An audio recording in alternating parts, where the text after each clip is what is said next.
दशावतार हिंदू देवता विष्णु के 10 प्रमुख अवतार हिंदू पौराणिक कथाओं की आधारशिला है। प्रत्येक अवतार धर्म, धार्मिकता और लौकिक व्यवस्था को बहाल करने के लिए मानव इतिहास में एक दिव्य हस्तक्षेप का प्रतिनिधित्व करता है। ये अवतार ब्रह्मांड के संरक्षण के लिए विष्णु की प्रतिबद्धता की अभिव्यक्ति है, जो दुष्ट शक्तियों का मुकाबला करने और मानवता का मार्गदर्शन करने के लिए जानवरों से लेकर मनुष्यों तक विभिन्न रूपों में है। दशावतार की अवधारणा हिंदू ब्रह्मांड विज्ञान में समय की चक्रीय प्रकृति को समाहित करती है, जहां प्रत्येक अवतार अलग अलग उम्र या युगों से मेल खाता है, जो अच्छे और बुरे के बीच चल रही लड़ाई और धार्मिकता के लिए दिव्य समर्थन के वादे को दर्शाता है। मत्स्य अवतार, जो पहले आदमी मनु को एक बड़ी जल प्रलय से बचाता है, से लेकर भविष्यवाणी की गई योद्धा कल्कि तक, जो कलयुग के अंत में अधर्म को नष्ट करने और सत्य के एक नए युग की शुरुआत करने के लिए प्रकट होगी। प्रत्येक अवतार में गहरी कहानियाँ और सबक है। ये आख्यान न केवल धार्मिक है, बल्कि भक्ति, साहस और विनम्रता जैसे नैतिक शिक्षण मूल्य भी है। जैसे ही हम प्रत्येक अवतार की कहानियों में तल्लीन होंगे, हम यह पता लगाएंगे कि कैसे विष्णु के हस्तक्षेपों ने हिंदू धर्म के नैतिक और आध्यात्मिक ढांचे को आकार दिया है, जो मानवता के लिए कालातीत ज्ञान और मार्गदर्शक सिद्धांत प्रदान करता है। हिंदू देवता विष्णु के मछली अवतार मत्स्य को अक्सर विष्णु के 10 प्रमुख अवतारों में से पहले के रूप में पहचाना जाता है। यह अवतार पहले व्यक्ति मनु को एक विनाशकारी बाढ़ से बचाने के लिए जाना जाता है। मत्स्य को आम तौर पर या तो एक विशाल मछली के रूप में चित्रित किया जाता है, जो अक्सर सुनहरा होता है, या विष्णु के ऊपरी शरीर और मछली के निचले शरीर के साथ एक एंथ्रोपोमोर्फिक रूप में होता है। किंवदंती मत्स्य और मनु पर केंद्रित है। मनु, जिसे एक विधायक और पूर्वज राजा माना जाता है, को अपने दैनिक अनुष्ठानों के लिए लाए गए पानी में एक छोटी मछली मिलती है। मछली बड़ी मछलियों द्वारा शिकार के डर से मनु की सुरक्षा के लिए गुहार लगाती है, बदले में उसे आसन्न जल प्रलय से बचाने का वादा करती है। मनु मान जाता है और शुरू में मछली को पानी के एक बर्तन में रखता है। फिर जैसे जैसे यह बढ़ता है, उसे एक बड़ी खाई में स्थानांतरित कर देता है। एक बार जब मछली सुरक्षित होने के लिए पर्याप्त बड़ी हो जाती है, तो मनु उसे समुद्र में छोड़ देता है। मछली, जो खुद को मत्स्य के रूप में प्रकट करती है, मनु को आगामी बाढ़ के बारे में सूचित करती है और उसे एक जहाज बनाने का निर्देश देती है, जिस पर वह मछली के सींग पर लंगर डाल सकता है। नियत दिन पर मनु जहाज पर चढ़ता है और जैसे ही बाढ़ दुनिया को घेर लेती है, मत्स्य जहाज को उत्तरी पहाड़ों की सुरक्षा के लिए मार्गदर्शन करता है, जिसे अक्सर हिमालय के रूप में पहचाना जाता है। एकमात्र जीवित मानव के रूप में मनु तपस्या और बलिदान संस्कार करता है, जिससे देवी इदा का उदय होता है। एक साथ वे पृथ्वी को फिर से आबाद करते हैं, मानवता को जन्म देते हैं। दशावतार में दूसरा अवतार कूर्मा विष्णु के 10 प्रमुख अवतारों को संदर्भित करता है। संस्कृत में कूर्मा शब्द का अनुवाद कछुआ या कछुआ होता है। महाकाव्य महाभारत के आदि पर्व में विष्णु अमरता के अमृत को प्राप्त करने के लिए देवताओं और असुरों को समुद्र मंथन करने की सलाह देते हैं। देवता मंदारा पर्वत को मंथन छड़ के रूप में और सब वासुकी अनंत को रस्सी के रूप में चुनते हैं। फिर वे पहाड़ को उसकी पीठ पर सहारा देने के लिए कछुओं के राजा कोरमाराजा की सहायता लेते हैं और कोरमा सहमत हो जाती है। देव वासुकी की पूंछ की ओर से मंथन करते हैं, जबकि असुर सिर की ओर से मंथन करते हैं। आखिरकार भगवान धन्वंतरी अमृत के पात्र को पकड़े हुए समुद्र से निकलते हैं। अमृत के लिए देवताओं और असुरों के बीच युद्ध होता है। नारायण बाद में मोहिनी के नाम से जानी जाने वाली एक मंत्र मुग्ध करने वाली महिला में बदल जाता है, असुरों को छल करता है और देवताओं को अमृत वितरित करता है।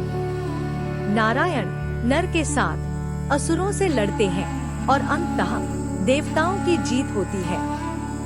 वराह भगवान विष्णु का सुअर अवतार है और विष्णु के 10 प्रमुख अवतार दशावतार में तीसरा अवतार है। हिंदू धर्म ग्रंथों के अनुसार राक्षस हिरण्यकश्यप ने पृथ्वी को समुद्र के तल तक घसीटा। इसे बचाने के लिए विष्णु ने एक जंगली सुअर का रूप ले लिया, जिसे वराह अवतार के रूप में जाना जाता है। कहा जाता है कि वराह और हिरण्यकश्यप के बीच आगामी युद्ध 1000 वर्षों तक चला। अंततः वाराह ने राक्षस को हराने और पृथ्वी को समुद्र की गहराई से ऊपर उठाने के लिए अपने दांतों का इस्तेमाल किया। वाराह अवतार को अक्सर या तो एक विशाल सुअर के रूप में या मानव शरीर और सुअर के सिर के साथ एक संकर रूप के रूप में चित्रित किया जाता है। इस रूप में उन्हें अपने दांतों पर पृथ्वी लिए हुए या अपने पैर पर भूमा देवी का समर्थन करते हुए दिखाया गया है। सत्य युग के दौरान ऋषि कश्यप और उनकी पत्नी दिति के 2 बेटे हिरण्यकश्यप और हिरण्यकश्यपु थे, जो अपने विनाशकारी स्वभाव और अराजकता के लिए जाने जाते थे। हिरण्यकश्यपु स्वर्ग, पृथ्वी और अधोलोक पर शासन करने की आकांक्षा रखते थे। उन्होंने एक गहरी तपस्या की, इतने लंबे समय तक ध्यान किया कि उन पर पौधे उगाए।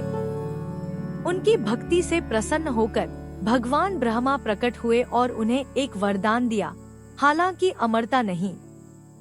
इसके बजाय हिरण्यकश्यपु ने लगभग अजेयता का अनुरोध किया, मनुष्य या जानवर द्वारा दिन या रात, अंदर या बाहर और बिना किसी हथियार के मारे जाने का अनुरोध किया। इस शक्ति के साथ उन्होंने सभी को आतंकित किया और उनकी पूजा करने के लिए मजबूर किया। विष्णु के प्रति घृणा के बावजूद उनके पुत्र प्रहलाद विष्णु के एक समर्पित अनुयायी बने रहे। हिरण्यकश्यपु के प्रहलाद के विश्वास को तोड़ने के प्रयास विफल हो गए। अंत में भगवान विष्णु नरसिंह, आधा आदमी आधा शेर के रूप में गोधूली में, न तो दिन और न ही रात, एक दहलीज पर, न तो अंदर और न ही बाहर प्रकट हुए और हिरण्यकशिपु को हराने के लिए अपने पंजों, न तो हथियार और न ही आदमी जानवर का इस्तेमाल किया, जिससे उनके अत्याचार का अंत हो गया। भगवान विष्णु का वामन अवतार असुर राजा महाबली प्रहलाद के पोते और विरोचन के पुत्र के इर्द गिर्द घूमता है।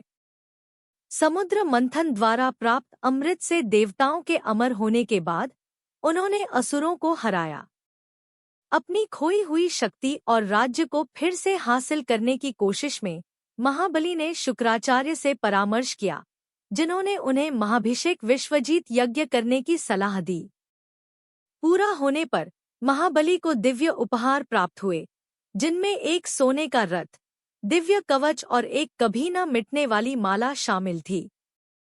इनके साथ महाबली ने भगवान इंद्र को हराया और अपने भाग्य को बनाए रखने के लिए शुक्राचार्य से सलाह मांगी। उन्हें यज्ञ करना और गरीबों और ब्राह्मणों की मदद करना जारी रखने के लिए कहा गया था। इस बीच भगवान इंद्र ने भगवान विष्णु से मदद मांगी, जिन्होंने वामन, एक बौने के रूप में अवतार लिया। वामन एक यज्ञ के दौरान महाबली के पास गया और 3 चरणों से आच्छादित भूमि का अनुरोध किया। महाबली मान गए और वामन ने 2 चरणों में पृथ्वी और आकाश को ढक लिया। तीसरे कदम के लिए महाबली ने अपने वादे को निभाते हुए अपना सिर चढ़ाया। प्रसन्न होकर भगवान विष्णु ने महाबली को आशीर्वाद दिया और उन्हें पाताल लोक का शासन प्रदान किया, जबकि देवताओं ने अमरावती को पुनः प्राप्त किया। विष्णु के दशावतार में छठे अवतार परशुराम को चिरंजीवियों में से एक माना जाता है। उनके विष्णु के अंतिम अवतार कल्कि के गुरु के रूप में कलयुग के अंत में फिर से प्रकट होने की भविष्यवाणी की गई है। ऋषि जगदाग्नि और उनकी क्षत्रिय पत्नी रेणुका के घर में जन्मे परशुराम का प्रारंभिक जीवन दिव्य प्रभाव से चिह्नित था।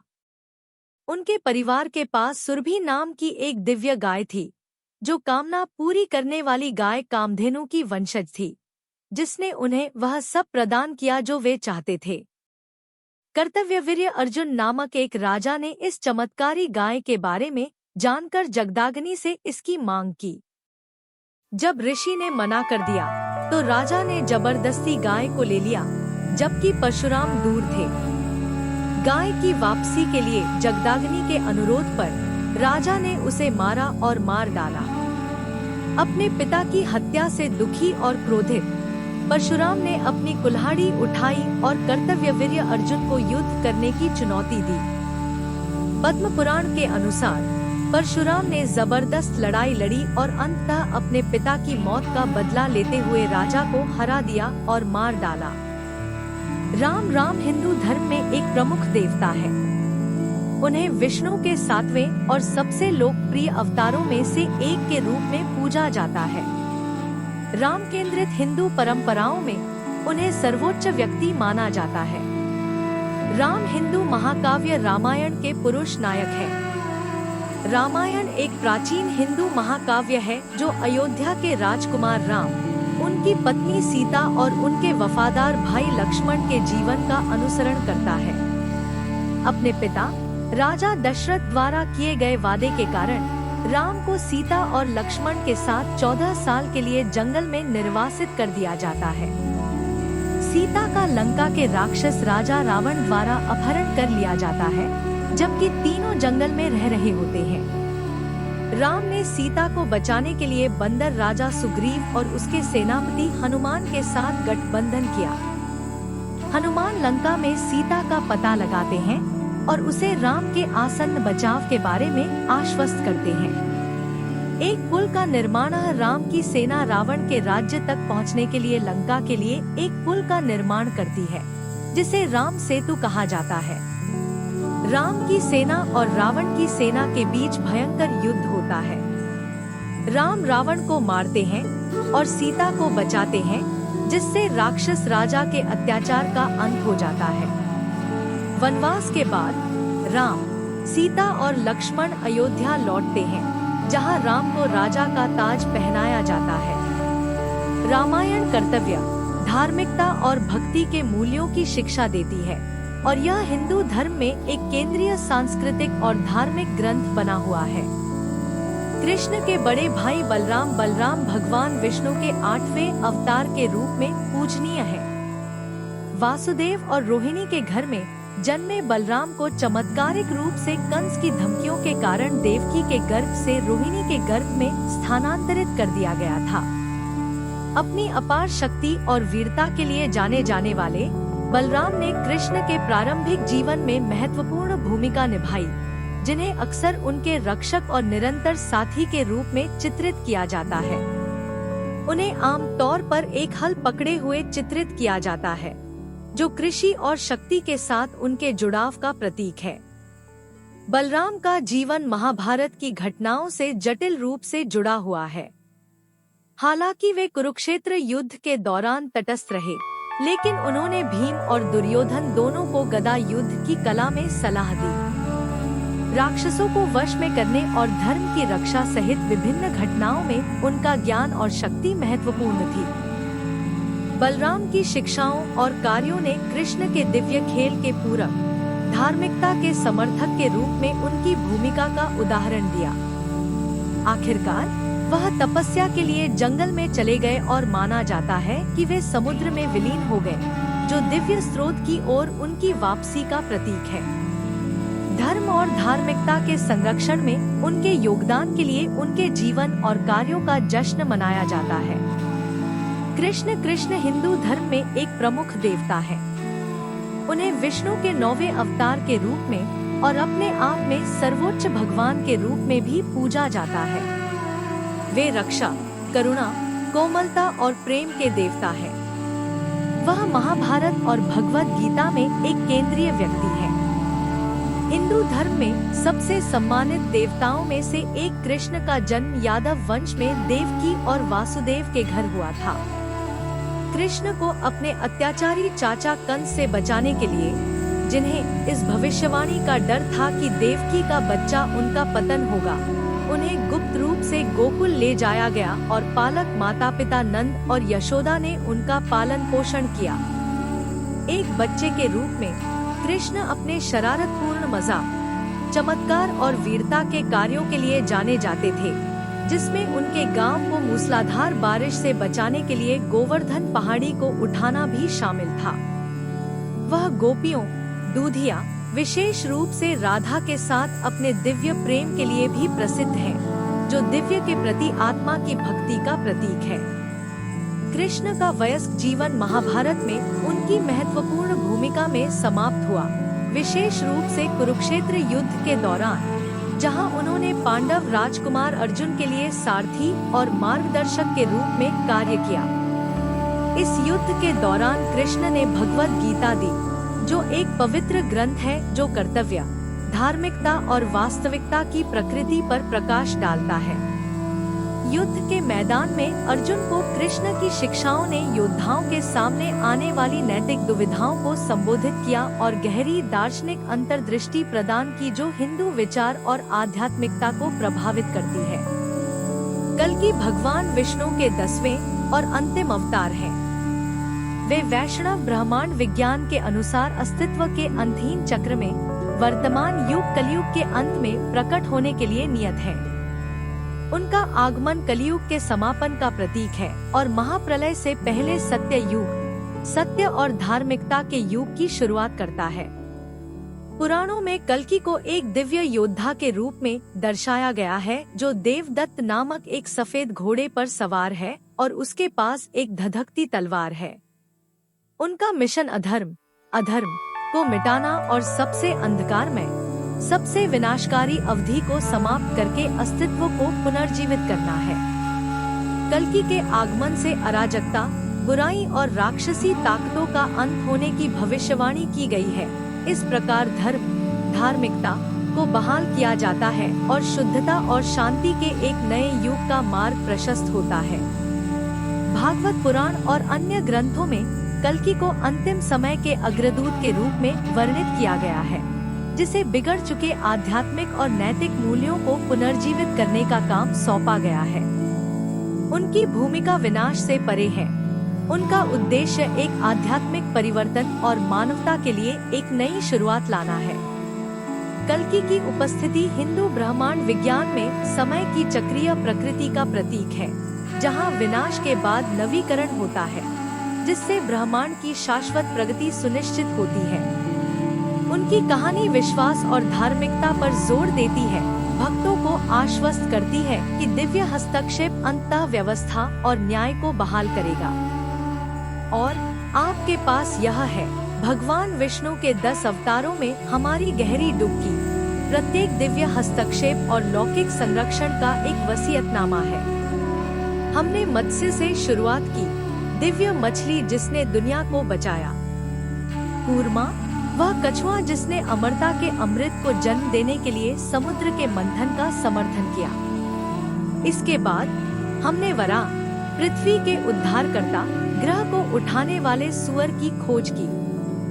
फिर हमने उग्र नरसिम्हा, भक्तों के रक्षक, दुष्ट मनुष्य शेर को देखा जिन्होंने बुराई को हराया।